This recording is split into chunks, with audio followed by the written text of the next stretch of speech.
নমস্কাৰ জনাই আপোনালোকক সকলোকে স্বাগতম জনাইছোঁ আজিৰ এই ভিডিঅ'টোলৈ। আজি আপোনালোকক মানে দুজনী মানে আইতাক চিনাকি কৰি দিম। তেখেতলোকৰ বয়সটো আপোনালোকে শুনি চাব।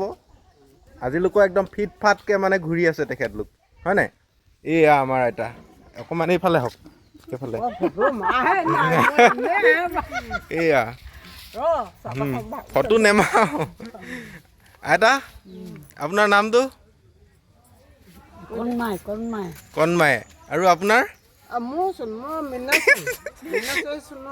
দুইজনী মীনাচৰী মানে এনে আপোনাৰ এনে কণমাই বুলিয়ে মাতে গাঁৱত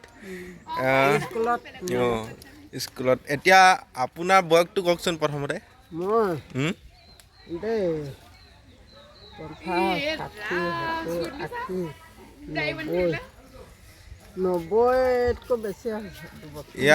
ইয়া দেখিব পাইছে 90 বছৰ হ'ল আইতা, তথাপিও মানে সুস্থকৈ একদম মানে এতিয়াও ঘূৰি ফুৰিব পৰা হৈছে, হয় নাই?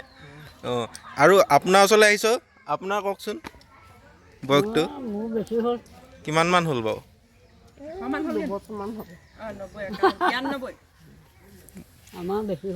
এশমান ওচৰা-ওচৰি হ'লগৈ চাগে ন? আমি ডাঙৰহে হ'ম।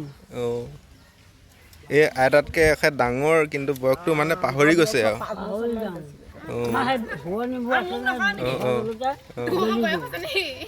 সেইটো কথা।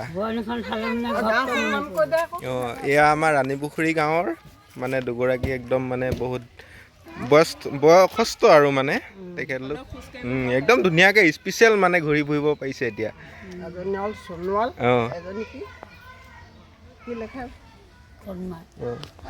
ঠিক আছে, আজি ভিডিঅ'টো ইমানেই। আপোনালোকে যদি আইতাকেইজনীক মানে অকণমান ভাল লাগিলে ভিডিঅ'টো শ্বেয়াৰ কৰিব বুলি আশা কৰিলোঁ। Thank U.